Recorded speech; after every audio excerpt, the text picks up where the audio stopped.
All right, we're back. Hey, everybody. Happy Friday. It's the first Friday in October 2019.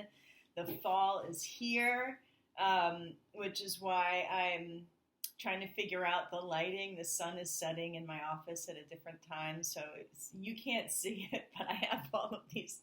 I keep spinning all these different things like blocking the light and trying to angle it in a certain way. So I'm figuring that out.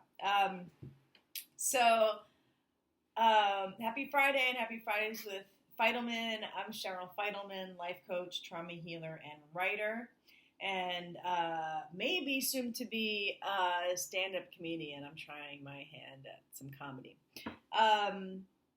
So today's topic on Fridays with Fidelman is the 5 love languages, eternal contracts, and lies. It's a long title. It might not have all fit in the subject line of the email, but the 5 love languages, eternal contracts, and lies.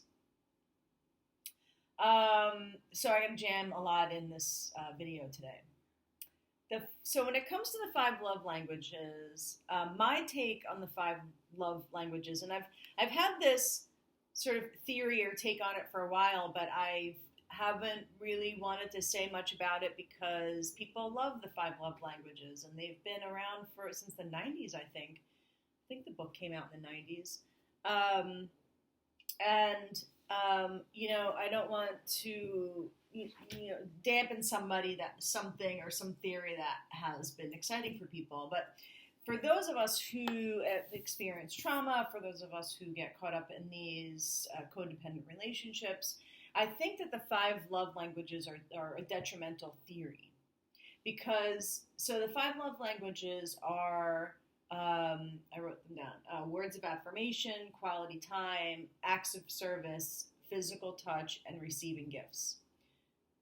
Words of affirmation, quality time, acts of service, physical touch, and receiving gifts.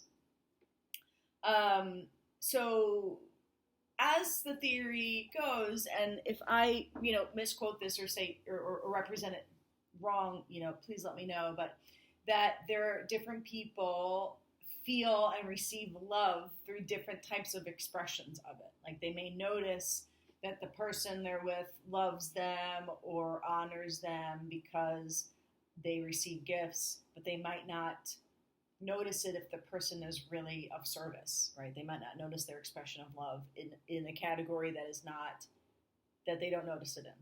So the reason why I think it's detrimental is because if you're in a dysfunctional relationship and the person is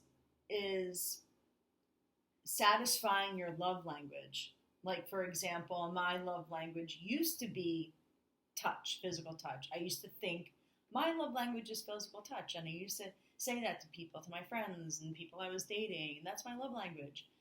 That's where I feel the most sort of seen, and like the person is paying attention to me if they're touching me in the ways that I like to be touched. And I don't just mean sexually, just touch in general.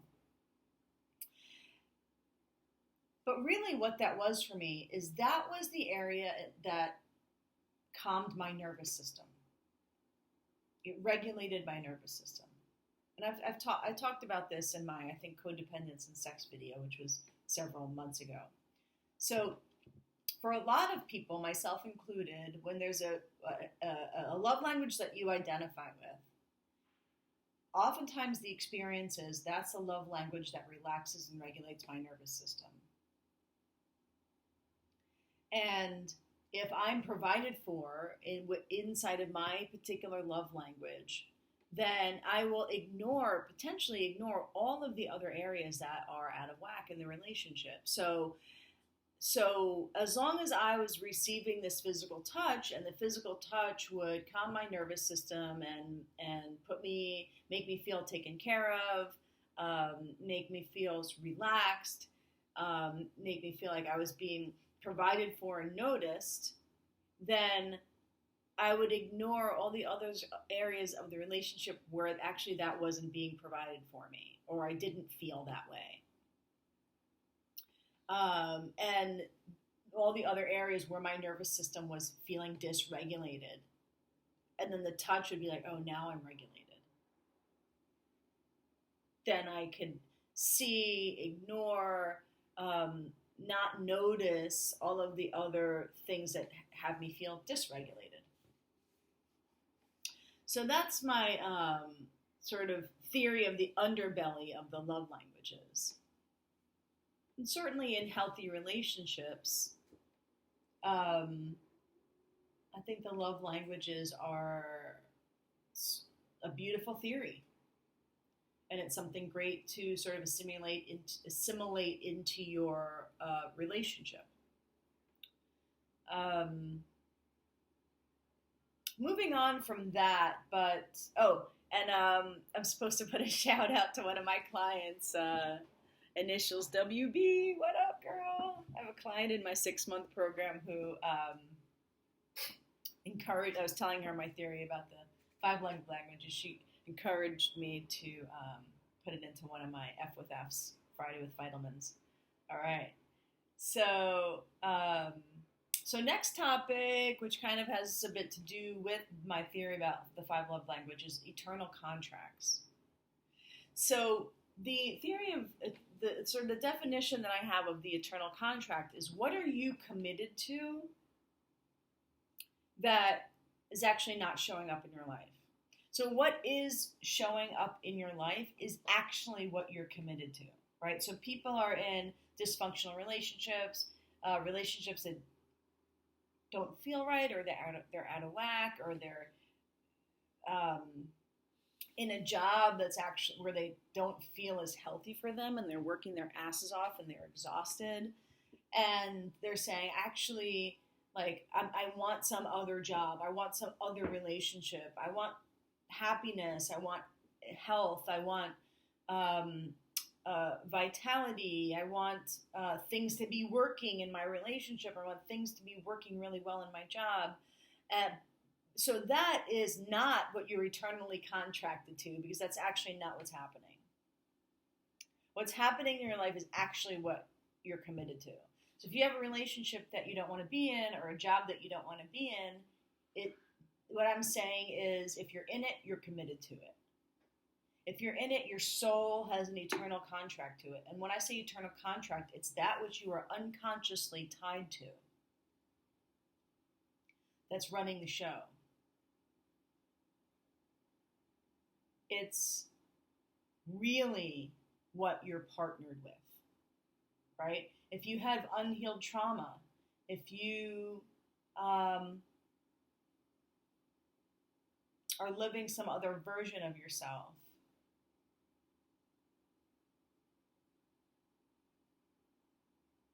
but you're thinking someday, one day, I'm not going to have unhealed trauma. Well, actually, that's not what you're committed to. Whatever you have in front of you, whatever you're dealing with, is what you're committed to. And if you are in a process of changing and altering what you want to be on the other side of, then you are committed to changing and altering. If you're not actually in the process of changing, altering, healing, then what you actually have and what you're doing and what you're in is what you're committed to. And that's what you're eternally contracted to.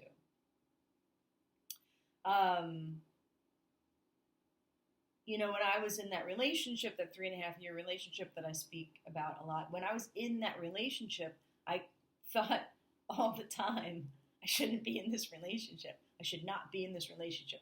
I got to get out of this relationship. I shouldn't be in this relationship. But what I was focused on and what I was spending my time on was changing the relationship, changing him, changing the trajectory of the relationship, changing how it felt. So what I was actually committed to and actually eternally contracted to was trying to change him. That was actually my commitment, because that's actually what I was doing and what I was focused on. Even though I was like, I gotta get out of here. I shouldn't be here. I wasn't committed to getting out of there.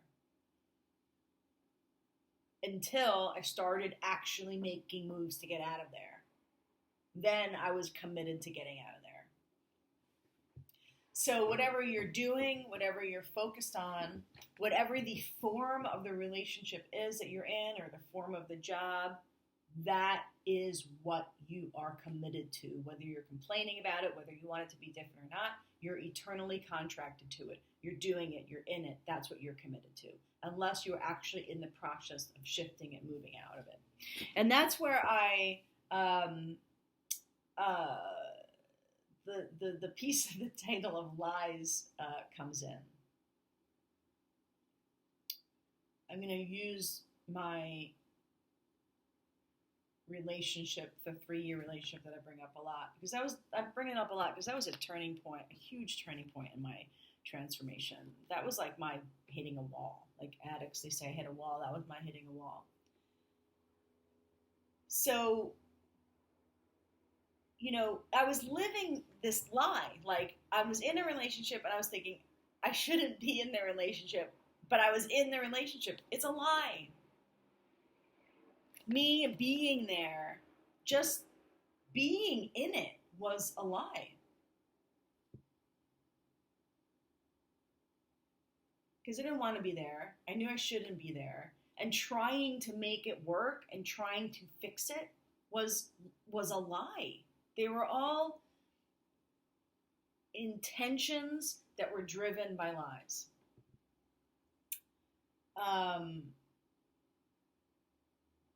Because a big part of my intention was like, I don't feel safe here. I actually want to feel safe here. I'm going to try to mold and manipulate this whole situation in order for me to feel safe. Well, that was all a waste of time and energy, and it was all a lie because I was never going to feel safe there.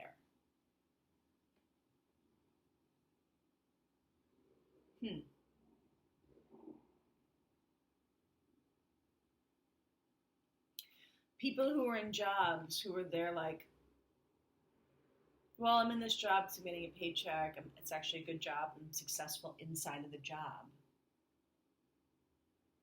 But I don't want to be in this job. It doesn't feel right. Every step inside of that job is a lie. Now, the word lie is really strong, and it's debatable. It's totally debatable. I'm speaking about it as if what I'm saying is the truth, but it's my opinion. It's my take on it. And I think that as long as we are walking through life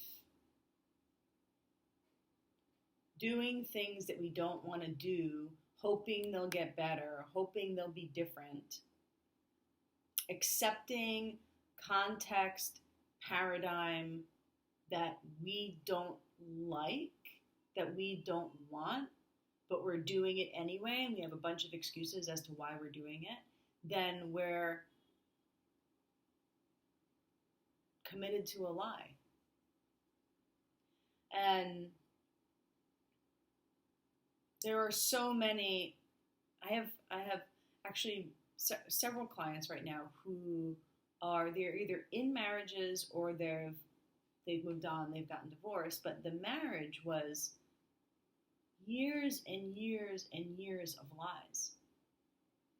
This is gonna change. Sorry, my Wi-Fi keeps. Years and years of thinking like this is gonna change. I'm gonna do all of these things, this huge list of things that I don't want to do every single day because I think, hope, and wish that this is going to change. So every time you're doing every piece of that list that you don't want to do, everything that time you do it is a lie. Because you're doing it based on, if I do this act of service constantly, continually, then the outcome and the form of this relationship is actually going to change. It's going to heal. So you're operating inside of a lie. Your intention is a lie. The outcome of what you're doing, the belief in that potential outcome is a lie. It's an illusion. I want to interchange lie and illusion in this speech or brainstorming or musings or whatever you want to call them.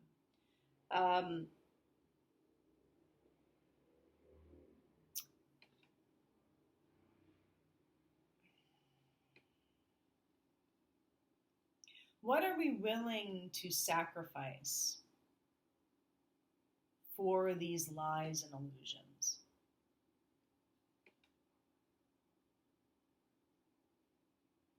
When I was in that relationship, unbeknownst to me, I was willing to sacrifice my sexual satisfaction. I was willing to sacrifice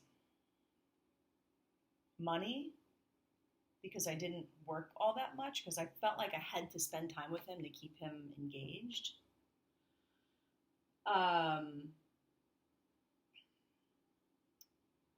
I was willing to sacrifice hugs because he wasn't so into hugs. Anyway, there were so many things that I was willing to sacrifice because I thought the actual act of sacrificing was a means to an end.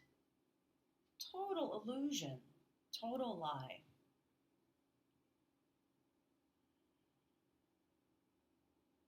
So I just put out there, what do you think is an illusion?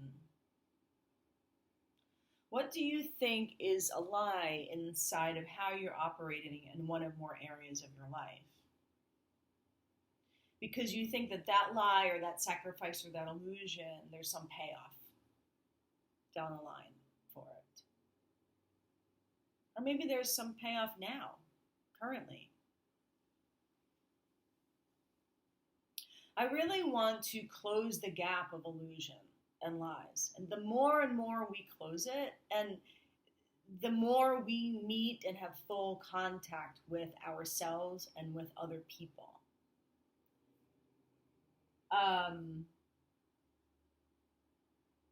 Diffuse the illusion.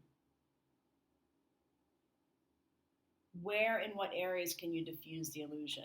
I'd also be interested to know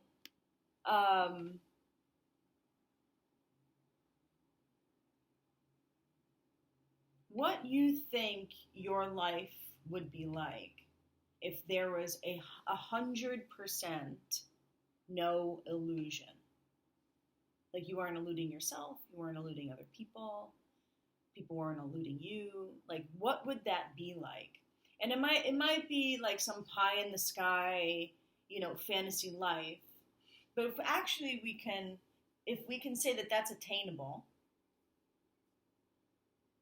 the complete diffusion of illusion and lies are attainable, what would that life look like for you? What would your particular expression of the illusionless life look like? Thanks for watching this week. Any announcements? I just did another summit, which it's a summit on confidence, which will come out in a few weeks. But the summit that I just recently did on mindset was in the email of last week's Fridays with Fidelman. It's in the email of this week's Fridays with Fidelman if you want to check in and watch that 2-in-1 Speaker Summit. Have an awesome, awesome weekend. Happy October and happy healing. One more thought about being committed to illusions and lies is like, this is an inherited way of surviving and existing. For a lot of us, if we look at our parents, like what did their bank account look like? What was their relationship to money? What was their relationship to your other parent? What was their relationship to their work? Were they were they working a job, just for the kids, just to make money? Or were they broke all the time and hoping like, a lot of people who don't have money or they have money scarcity, they actually think they should be rich, but they're just temporarily inconvenienced. But if you look at your bank account and you've been broke or in lack for 10 years, then that's actually what you're eternally contracted to and committed to. Even though you think it shouldn't be, even though you want it to change, you want it to be something different, or there's been so many things down the road that you think have set you back, but eventually you'll get there. It's still, I'm suggesting that that's what you're committed to if those are the results that you have. And a lot of this incongruence in life, a lot of these illusions, we inherited. Okay, and that's another sort of assignment or game or suggestion is what illusions did your parents live in that you watched them live in day to day? Because I would suggest or guess that the level to which our parents lived in illusion in one or various categories in their life is the level to which we have learned to accept and live in illusion. And we can call those illusions lies. We can look at how we look at which one of our love languages or which is an illusion, how our eternal contracts. Actually, I would go so far as to say the eternal contract is actually what's real. It's the real thing we can point to. That is the real result you have. That's that with which you are eternally contracted to. So, what were your parents' eternal contracts? What were the illusions through which that your parents accepted in their lives? They just kind of like complained about and fought against constantly, but it didn't change for them. And how do you think you have taken on their level of illusion? Okay, I know some of these may be fairly abstract thoughts, but if you get them and they get into your brain, give me some feedback. Let me know. I'd love to learn about you and your illusions. I promise I'm consistently learning and looking at my own illusions. Happy healing, everybody. You're awesome.